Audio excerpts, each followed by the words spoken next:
Okay, we're going to talk about drawables, and we're really going to talk about PNGs mostly and stuff you find on the web, because that's the easiest way to get sophisticated visual content into your app. There are other ways to generate drawables. As I mentioned, you can specify XML, and I'll show you an example of that I got from the Android documentation, just to give you a sense of how it can be done. And then we can actually also create drawables in code, and we're going to see that later in the semester. And so those are 3 methods for generating drawables. Drawables live in your resources directory. They have their own directory. And here I have a red X. So let's say I want to get a red X icon from the web. So here's just a random website that I found called Icon Finder. I search for red X. And look over here, we can specify our price. So if we specify a free red X icon, then these are things we can use legally and morally. So I click on this red X, I say, hey, I want to save it as a PNG. Show me this. And then that was a little fancy key combination. That is Option Command H. Option Command H says hide all of my other windows. So I'm just going to pull this icon over onto the desktop to make it easier to deal with. And I'm going to call this thing red X. So if we take a look at this,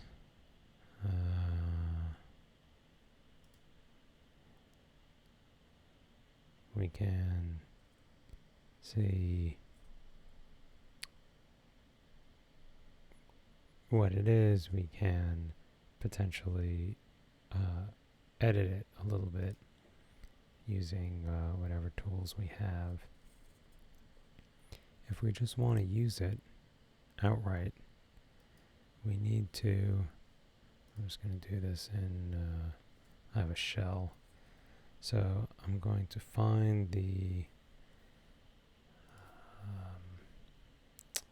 project I'm dealing with, which is class U Android code demo layout toolbar. So web code demo layout toolbar. Hopefully you'll have this code when you're watching this video.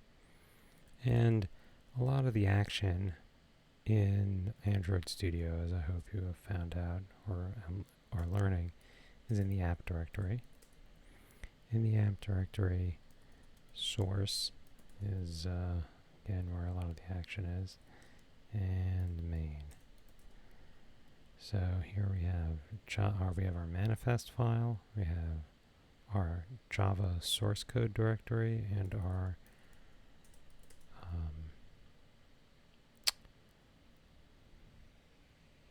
resources directory. Kept thinking residue for some bizarre reason. Alright, so here in Drawable, and let's ignore all the other variants of the Drawable directory for the time being. We have a bunch of PNG files that I put in here previously. What I'm going to do is I'm going to move from my desktop this red X right here, and we're going to go back to Android Studio. Hey, check it out. Here it is. And it is here. This is the information I was looking for. It's a 98 by 128, which is a little bit odd size, but usable. And once it's in here, you can, let's go to content main.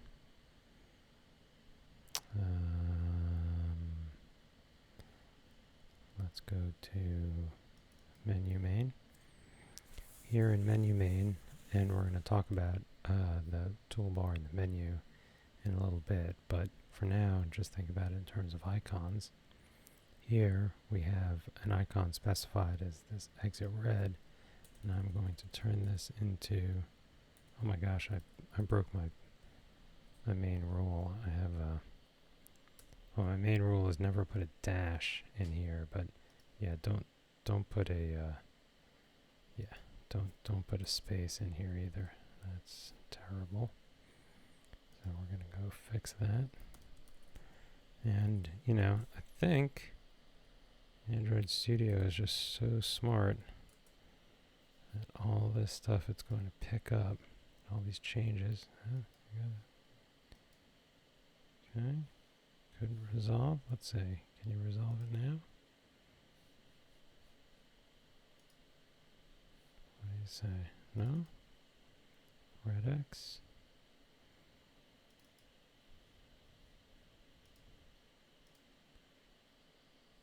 Drawable Red X. There it is. It resolved it. See, so that's pretty cool. We just take something, throw it into the directory, and Android Studio will help us use it. A lot of times, things you find on the internet are the wrong size.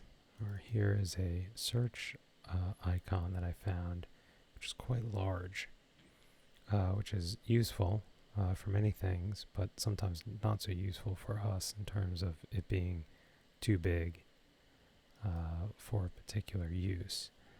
In order to resize an application, there are many tools for this sort of thing, but the one I want to tell you about is called ImageMagick. ImageMagick is a software suite that allows you to manipulate PNGs, JPEGs, a lot of image types from the command line using a fairly baroque syntax, but a very powerful syntax. If you have your own, if you're comfortable in, you know, Paint or Picasa Edit or whatever bizarre tool you use, that's fine. You don't have to use ImageMagick, but ImageMagick is a worthwhile tool because it's widely available and very powerful. And in particular, let's see what we can do with, so ImageMagick has a command line utility called convert, and I'm going to tell it to create a 256 by 256 version of this IC search. Oh, and there's a naming convention in Android for all icons to start with IC, which I don't follow very well, but I should do better. I'm going to create new search.png. Okay, so what this says is convert this input file to this output file and resize it to be 256 by 256. If my calculations are correct, and we go in here, there is now a new search PNG, which is a PNG that is, well, close. It's 256 by 254. That's because the original aspect ratio, the thing I downloaded, is actually not 1:1. So it does the best that it can while preserving the aspect ratio. If that doesn't make any sense to you, don't worry about it. Basically, it got close, right? 256 showed up as at least one of the dimensions. Okay, so that's another way to import graphical objects, PNG files, into your project and converting their resolutions by hand. The final thing I'm going to show you is you can use Android Studio to do some of the import and resizing for you, which is sort of cool and sort of annoying. So if you click on Drawable and you right click and you say give me a new image asset. You get this dialog box that allows you to import a file and potentially get many versions of that image at different resolutions. And that's ultimately what these different directories are. They're directories for different screen resolutions for different devices. And basically, it resizes it for you. Launcher icons and notification icons have certain complexities that I just don't want to talk about. That's not very interesting, and it's complex. For most of what we will do is action bar and tab icons, and we are interested in images. We give it a name like my new search. Okay, and we actually go find this thing, which I have on my desktop. So remember, this thing is very large on the desktop, and I'm importing it here. And it gives you some nice options. Do you need to trim the margins, which you don't in this case, but sometimes you do. You can also add padding if you don't want it to completely be right next to the margins. Control your theme, and then you can see we're going to get 4 versions. We're going to get 4 versions of this icon when we import it. So we're going to hit next here and import. What we're doing is into our resources folder. We're going to get 4 different versions with different names in terms of their drawable directory.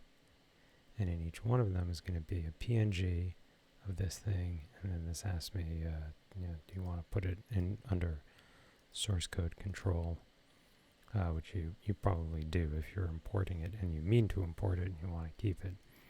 But here's my new search, so it's the same icon, resized to 48 by 48, 32 by 32, 64 by 64, and 96 by 96.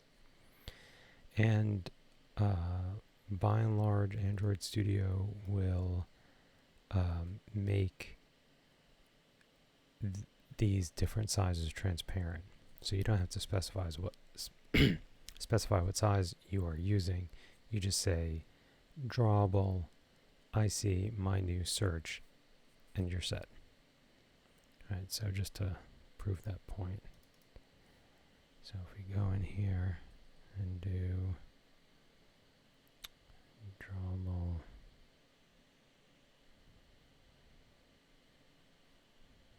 I see my new search. Okay, it's going to take a little while to find it, and then boom, it's right there. Right, it didn't say like, hey, I don't know which one you mean, or any of that stuff. It knows what kind of device it's doing. If I change the device that I'm previewing, it might actually choose a different version of these. So that's sort of convenient. If you are developing professionally, I'm sure these different resolutions are used by real companies. For this course, it's probably a little bit overkill. We are specifying our Nexus 7 as our golden device, and I'm fine if all of your resources are matched exactly to a Nexus 7. But I wanted to show you how to import image assets using Android Studio. Thanks again. Bye.